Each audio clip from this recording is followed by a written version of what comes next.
Got 200. What's up? All right, so it's Monday the 28th, 2019. So it's fall semester 2019, and it's Halloween week. All right, so do the right thing and be safe and watch out for each other. Okay. All righty, so we're going to go right into the course, and obviously our hearts go out to those people impacted by the fire today. It just these Santa Ana winds are so nasty, and it's hard to even fathom what people are going through right now. So, alrighty, so I'm just going to jump right into the lecture. CT1, as you can see right here, is due today. CT1, CT2, sorry about the misspeak.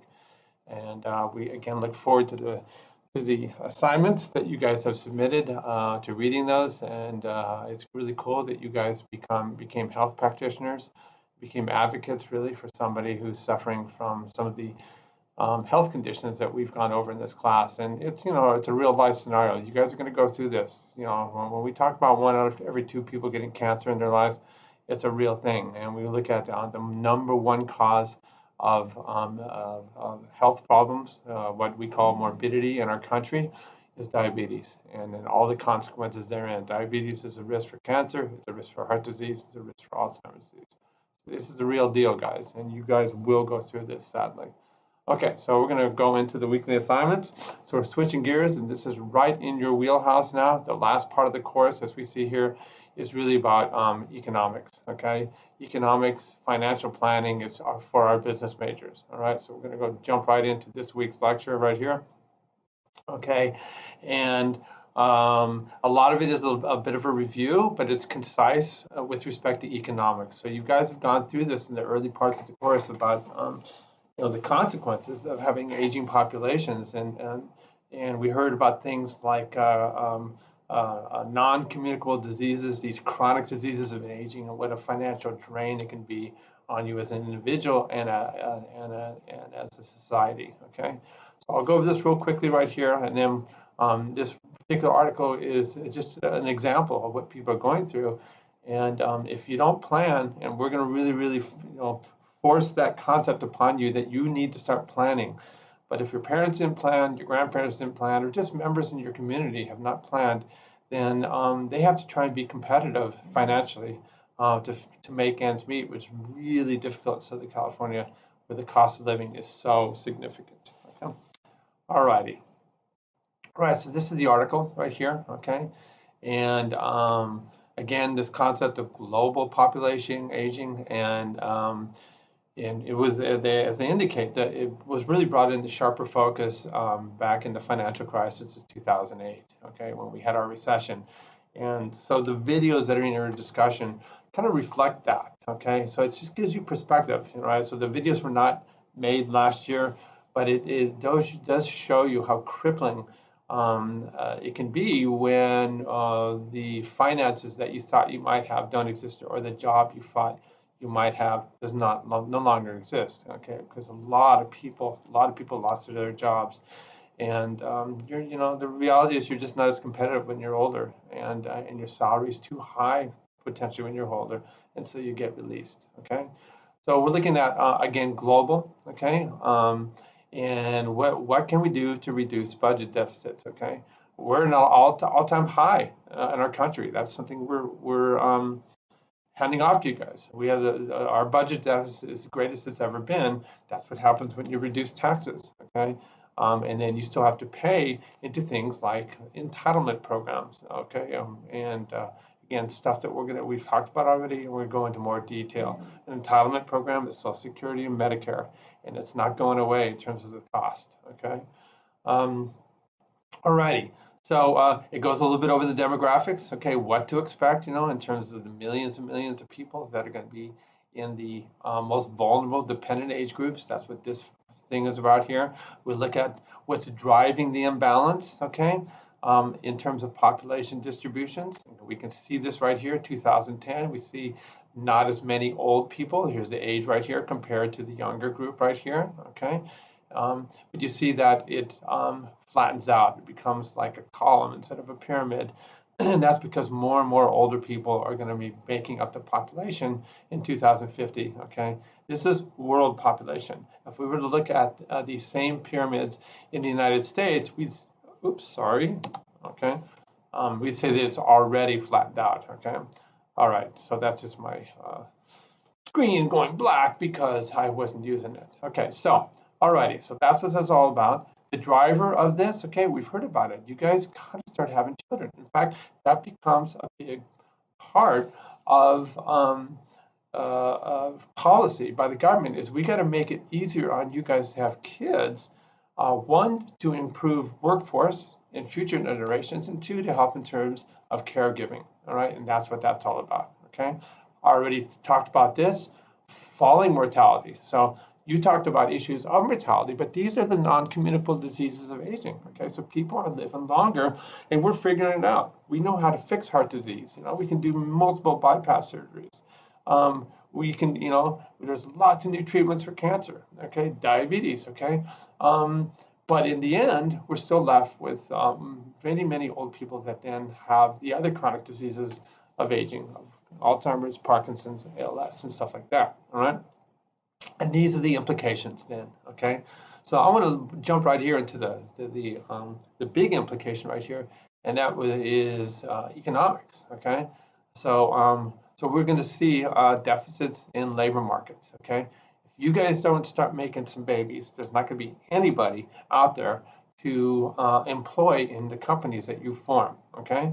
All right, so so this is a big deal. Okay, so the capacity of productivity in businesses, okay, is very dependent on having a productive adulthood. Okay, all right, so this is looking at these you know, economic effects right here. All right, and it all depends on the age composition. All right, a decline in younger population, okay, is perceived as a reduction in economic activity. All right, why? Because you have all the energy and resources to come up with new ideas to keep the money flowing. Okay, whereas an increase in the proportion of older people is perceived as an economic burden. Okay, and why would that? We have much higher healthcare costs. Sorry. For those companies that have pensions, it's a huge burden. Companies like United Parcel Service and all government entities, which means you're going to pay for that in the end. Okay, all the pensions for Congress, all the pensions for firemen, policemen, okay, city workers, somebody has to pay for that. Okay, and that would be used through your tax dollars. Okay, so how do you address this deficit? Okay, this demographic deficit where we have fewer young people, more old people. Okay, here it is right here. That's your reality. Okay, so here's one way to do it, man. Let's make it easier for our generations, young generations like you guys, to have kids. All right, family-friendly possibilities in the workplace. Okay, so that you can have kids and make it, you know, so that those kids then will then support you as you get older. Okay. What else do we need to do? Allow immigration of people that can do what is necessary in the businesses that you formed. If we don't have people here on hand, then let's create an effective policy that you can have immigration, and it will improve the competitiveness of the corporation that you have made. All right, these are all big deals. Japan's going through this right now. Okay. What else? We can change this old age dependency ratio that you guys in CT1 by figuring out ways to enable people to work longer. Okay, whatever that is, whether it's training, a more supportive atmosphere, things like that. Okay, we've got to figure out ways to finance long-term care. Okay, so that it's not so devastating. All right, for people, so we can have better long-term care insurance programs.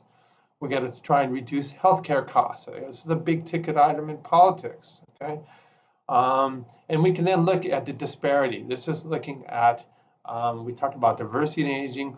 We can look at it as a function of income. This is life expectancy at birth. We've already did this, and we see that lower the income, the lower the life expectancy. And then the healthy life expectancy. Let's try and improve that. And we see that better off you are, the better off you are here. You see that there's always going to be a difference right here. We're going to have longer life without healthy life. Doesn't matter where you are, it's a downward spiral, and you better be financially prepared for that downward spiral. Okay. Alrighty. So, and then this gives you some ideas in terms of what you need to do. All right. So, again, delaying this life transition to retirement is a big deal. Okay. So there's when we talk about this, now we go in. Here's an example. This is a really cool, just an article that is just throws you in the mix. All right. So you just click on it right here. It takes you to National Public Radio. And it talks about Americans are increasingly unwilling or unable to retire. So these are just some case studies, all right? So this guy is actually Bob Orozco, is from my neck of the woods, from Laguna Niguel. He likes doing what he's doing, okay, doing these exercise classes. It keeps him fit, it keeps him vital, it gives him a sense of purpose. Purpose is key, okay? I'm looking at my watch because I have a meeting coming up that I got to go to, so I apologize for that, all right? But not only purpose, but money. And so these right here goes back to what we're talking about. Do you have enough money? We're going to have this whole financial planning segment in this class. You need to talk to your parents. You need to talk to your grandparents and find out where they are.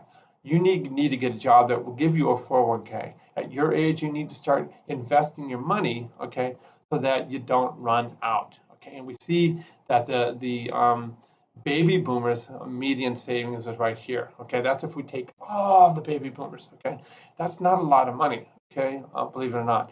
We'll see later on. We can look at a subgroup of 55 to 60 in our country. The median savings is $16,000. You know, it's impossible. Okay, all righty. So this talks about Bob and his experiences. Okay, doing the kind of work he's done. You know, right. So he doesn't want to look to retire, okay? And health setbacks and things like that. Okay, so this talks about somebody right here that thought she was okay, okay? So Kylie Cohen, sorry. You know, she's a case in point that she's very dependent on Social Security. It pays her rent. What's left behind is $245 for the month, if she is lucky. Can you imagine that, guys? Having that limited income to feed yourself, to do your laundry, things like that, okay? And it goes through a couple other case studies right here, okay? It's really important that you maintain your sense of purpose, all right? Because when you do this, it not only improves longevity, but it reduces the cognitive decline that is such a problem, okay?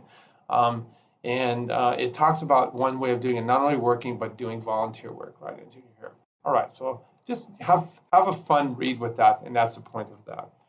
Okay, then we come down here to the discussion, and it shows you firsthand some of the problems. Here, the stress of not being employed or not being able to make financial ends meet, and how it deteriorates your body, puts you at risk for all the diseases we've talked about, right? Stress hormone, cortisol. Talking about aging Americans struggling to find work, okay? And then it talks about high unemployment, and it explains what's going on in terms of that. All right, guys. So that's your challenge this week. We look forward to reading this, and we're getting there, guys. We're really coming to the end of the course. And again, I think you business majors should really tap into what we're doing here. All right, we'll see you next time.